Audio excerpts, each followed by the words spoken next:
পিস্টনটা কি পরিমাণে ভেঙে গেছে, বা অনেক জায়গায় অনেক হয়রানির শিকার হয়ে ভাইয়ের কাছে আসছি।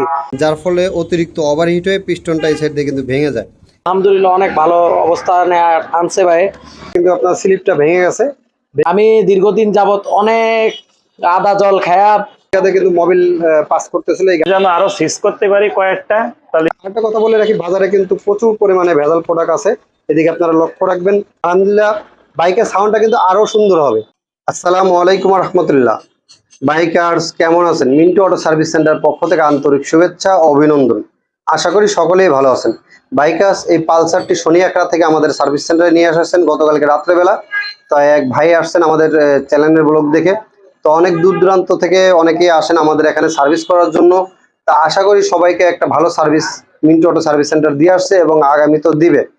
তা আমাদের এখানে যেটা করা হয় সেটা হচ্ছে, আমরা যেটা আপনাদের বাইকের প্রয়োজন সেটাই আমরা বাইকে ইনস্টল করব না, অন্যথায় আপনার কোনো অপচয় করব না এবং অপচয় করিও না। তাই আপনাদের ভালোবাসায় মিন্টু অটো সার্ভিস সেন্টার সামনের দিকে এগিয়ে যাবে ইনশাল্লাহ। যতদিন আমি বেঁচে থাকি ততদিন আপনাদের ঠিক একইভাবে সেবা দিয়ে যাব। তা এই বাইকটি যে নিয়ে আসছেন উনি পূর্বে আমাদের এখানে অন্য বাইকের কাজ করাইতেন। এটা হচ্ছে ওনার এক বড় ভাইয়ের বাইক, ওইটা আমাদের এখানে পাঠাইছেন। গতকালকে রাত্রে আমাদের ফোন দিয়েছেন, মিন্টু ভাই এরকম এরকম গাড়িটা পাঠাচ্ছে ভ্যানে করে, আপনি বাইকটা রিসিভ করে রেখে দিন, খুলেন, তারপর দেখেন কি কি হয়েছে না হয়েছে, কাজগুলো আপনি করেন। তা বাইকটির মূলত প্রবলেম হয়েছে বাইকের আপনার ভাই আমাকে যেটা বললো যে ইঞ্জিনের রিং পিস্টনটা দুর্বল আছে, ইঞ্জিন অয়েলটা শেষ হয়ে যাচ্ছিল। তা এরপরে তো আপনার ইঞ্জিনটা পুরো সিজ হয়ে গেছে। এখন বাইকের ইঞ্জিনের কি কি পার্টসগুলো আপনার ইনস্টল করতে হবে এবং কোন কোন পার্টসগুলো ইনস্টল করতে হবে, কিভাবে কাজ করব, সম্পূর্ণ বিষয়টা আপনাদের দেখাবো এবং বুঝাবো। তা আশা করি এখান থেকে কিছু না কিছু আমরা শিখতে পারবো এবং জানতে পারবো কিভাবে আমাদের বাইকের রিং পিস্টন দীর্ঘমেয়াদী টেকসই হবে, সেই বিষয়ে আপনাদের মাঝে তুলে ধরার চেষ্টা করবো। তো বাইকার্স আজকে আগে বাইকটি খোলার পরে তারপর আপনাদের সাথে আবারও কথা হচ্ছে। বাইকার্স পালসার বাইকটি আমাদের খোলা শেষ। তা বাইকের যদি কি কি ক্ষতিগ্রস্ত হয়েছে সেটা আপনাদের মাঝে যদি শেয়ার করি একটু, তাহলে আপনারা বুঝতে পারবেন আসলে বাইকের ইঞ্জিনটা কেন আমাদের সিজ হয়ে রাস্তার মাঝখানে ব্লক হয়ে গেছিলো পুরো। তা এটা হচ্ছে আমাদের রিং পিস্টনটা যে অবস্থা হয়েছে দেখতে পারতেছেন অলরেডি, যে রিং পিস্টনটা কি পরিমাণে ভেঙে গেছে। তা এই অবস্থায় আপনার ওই মোবিলটা আগের থেকে, ভাইয়ের মুখ থেকে যতটুকু শুনলাম, মোবিলটা শর্ট হচ্ছিল আগের থেকে, যার কারণে আপনার ইঞ্জিনটা মোবিলটা কম ছিল ইঞ্জিনে, যার ফলে অতিরিক্ত ওভারহিট হয়ে পিস্টনটা এই সাইড দিয়ে কিন্তু ভেঙে যায়। এই হচ্ছে মূলত বিষয়। তাই এই জায়গার দিয়ে আপনার দেখতে পাচ্ছেন রিংগুলো পুরো বেঁকা হয়ে গেছে, পিস্টনের এই সাইডে এই অংশটা পুরো নাই হয়ে গেছে। তাই এই অবস্থা। এই যে এই সাইডের ওই সাইডে আপনার এরকম একটা অংশ থাকবে, ওইটা আপনার ভেঙে গেছে এই যে পাশটা। এই যে বাইকার আপনাদের মাঝে আমরা শেয়ার করবো এখন এই বাইকের কোন কোন পার্টসগুলো আমাদের ইনস্টল করা লাগতেছে। অলরেডি আপনার সামনে আপনারা পার্টসগুলো দেখতে পারতেছেন। তা এই সাইডে আপনাদের সিলিন্ডারটা সর্বপ্রথম একটু দেখায়, যদি পুরাতন যে সিলিন্ডারটা, এটা কিন্তু আপনার স্লিপটা ভেঙে গেছে, ভেঙে দুই ভাগ হয়ে গেছে, এই অবস্থা। আর এই আমাদের পিস্টনটা দেখতে পারতেছেন কি অবস্থা হয়েছে ভেঙে। এটা হচ্ছে পিস্টনের টুকরাটা, এটা ইঞ্জিন ভিতর থেকে বের করা হয়েছে। চেষ্টা করবেন আপনার যখনই আপনার যে এরকম যদি কারো হয় আর কি, যদি ভেঙে যায়, তাহলে ভিতর থেকে যে পার্টসগুলো আপনার ভেঙে যাওয়ার অবশ্যই অংশটুকু বের করার সম্পূর্ণ চেষ্টা করব আমরা, নাহলে এগুলোতে আপনার পরবর্তীতে বড় ধরনের দুর্ঘটনা ঘটতে পারে। আর এটা হচ্ছে আপনার আমাদের সিলিন্ডারটা আমরা নতুন ইনস্টল করতেছি। এটা হচ্ছে আপনার সিলিন্ডারের সাথে যে পিস্টনটা একদম কমপ্লিট সেটআপটা, এটা গজন পিনটা সিলিন্ডারের সাথে। আর এটা হচ্ছে আপনাদের নতুন সিলিন্ডার আমাদের, এটা আমরা এখন ইনস্টল করব। আর হেডের হচ্ছে আমরা হেডটা পুরাতনটাই রাখতেছি, হেডের ভ্যালভটা আমরা ইনস্টল করছি অরিজিনাল বাজাজের যে ভ্যালভটা, ওইটা রেলের থেকে কাজ করে আনা হয়েছে। প্লাস আপনার গাইড মারা হয়েছে ভিতরে যে সাইডে যে গাইডগুলো আছে, গাইডগুলো মারা হয়েছে, যার ফলে আপনার কম্প্রেসারটা আমাদের সঠিকভাবে মারতেছিল না।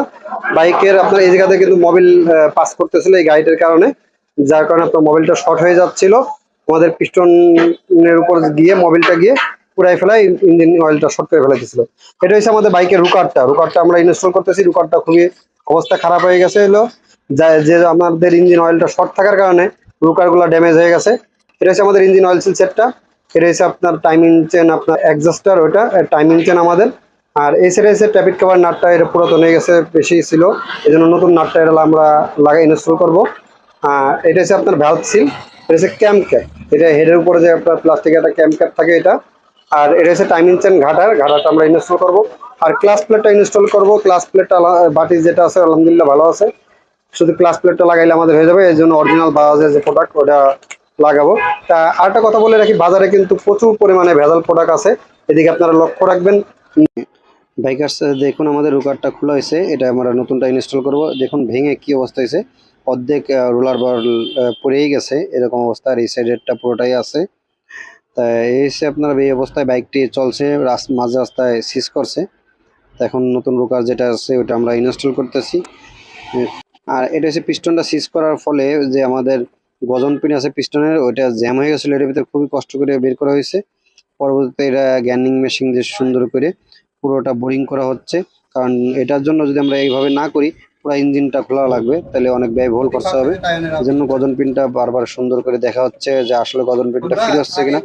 হাত দিয়ে যাতা দিলে পুরো ফ্রি হয়ে যাবে। দেখতে পাচ্ছেন এটা ধাক্কা দিয়ে বের করা লাগতেছে, এরকম ধাক্কা দিয়ে বের করা যাবে না, এটা কিন্তু ইজি হাত দিয়ে আমরা না চাপ দিলে আঙুল দিয়ে প্রেস করলে বের হয়ে যাবে।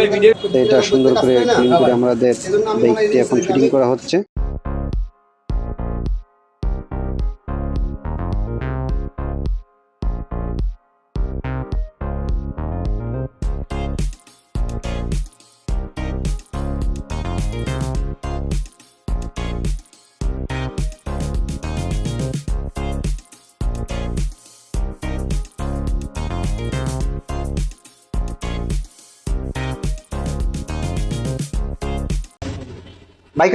বাইকটা সম্পূর্ণ কমপ্লিট হয়েছে।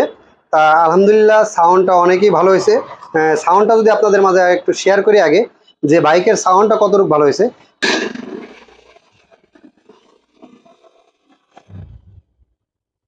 তা পালসারের যে অরিজিনাল যে সাউন্ডটা থাকার দরকার ওই সাউন্ডটাই কিন্তু আমাদের এই বাইকে আছে।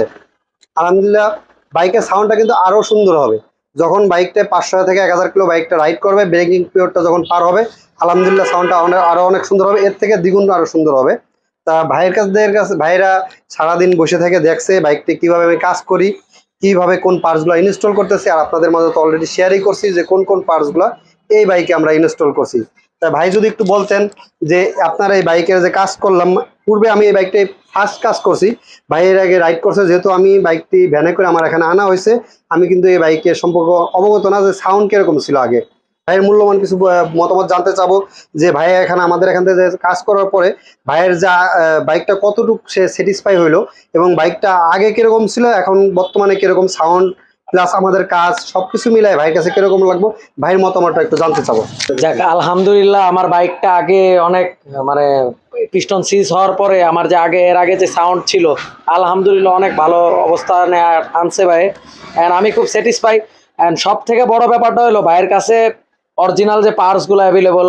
আমি দীর্ঘদিন যাবৎ অনেক আদা জল খায়া বা অনেক জায়গায় অনেক হয়রানির শিকার হয়ে ভাইয়ের কাছে আসছি। যাক ভাই আলহামদুলিল্লাহ আমারে স্যাটিসফাই করতে পারছে। আলহামদুলিল্লাহ ভাই যেন এভাবে দীর্ঘদিন মানুষের সেবা করে যেতে পারে, আল্লাহ তারে নেক হায়াত দান করুক, সে সবসময় যাতে মানুষের এরকম হেল্প করতে পারে, এটাই আমি বলবো। আমার কাছে আলহামদুলিল্লাহ অনেক সুন্দর হয়েছে যা আগে ছিল এখন আলহামদুলিল্লাহ। আর আমি যেন আরো সিজ করতে পারি কয়েকটা, তাহলে বাইরেও কাজটা এরকম ভালো হয়। ঠিক আছে, ঠিক আছে। পাশে যে ভাই আছে উনি ওনার জিক্সার বাইক, তা এই বাইকটি ভাই কোথা থেকে আনছেন আপনার? আমি তো ড্যামরা থেকে বাইরের কাছটা কাজ করাইছিলাম, তো আমি কাজ করানোর পর হ্যারে বললাম, হ্যাঁ আবার ড্যামরা থেকে বাইকটা ভ্যানে করে আনা হয়েছে। ভাই এর আগে আমার ব্লগ দেখে আমাদের সার্ভিস সেন্টারে আসছেন, তাই ভাই ভালো লাগছে বিধে আরেকজনকে আপনারা সাজেস্ট করতে পারছেন যে আমাদের এখানে বাইরে এখানে নিয়ে যাই, যে আস্থা একটা এবং ভরসা পাইছেন যে বাইরের কাছে গেলে ভালো একটা সার্ভিস এবং ভালো একটা কাজ আমি পাবো। এবং আমার সবচেয়ে বড় বিষয় হয়েছে উনি বড় মুখে আমাদের এখানে নিয়ে আসছেন যাতে উনার মুখটাও থাকে। তা আলহামদুলিল্লাহ আমি আশা করি যে ভাইয়ের মুখটা আমি রাখতে পারছি, এবং ভাইয়া যদি ব্রেকিং পিরিয়ডটা সঠিকভাবে মানেন তাহলে আপনার দীর্ঘমেয়াদী বাইকটি আপনি রাইড করতে পারবেন এবং ভালো একটা সার্ভিস পাবেন, আমি এটা আশাবাদী। তা বাইকার্স আজকের ব্লগটা এখানে শেষ করছি। বড় মতো যেটা বলে থাকি, হাইওয়েতে বাইক রাইড করার সময় সেফটি গার্ড পরে রাইড করুন, ভালো মানের একটা সাটিসফাই হেলমেট ইউজ করুন, নিজে ভালো থাকুন, পরিবারকে ভালো রাখুন। আসসালামু আলাইকুম রহমতুল্লাহ।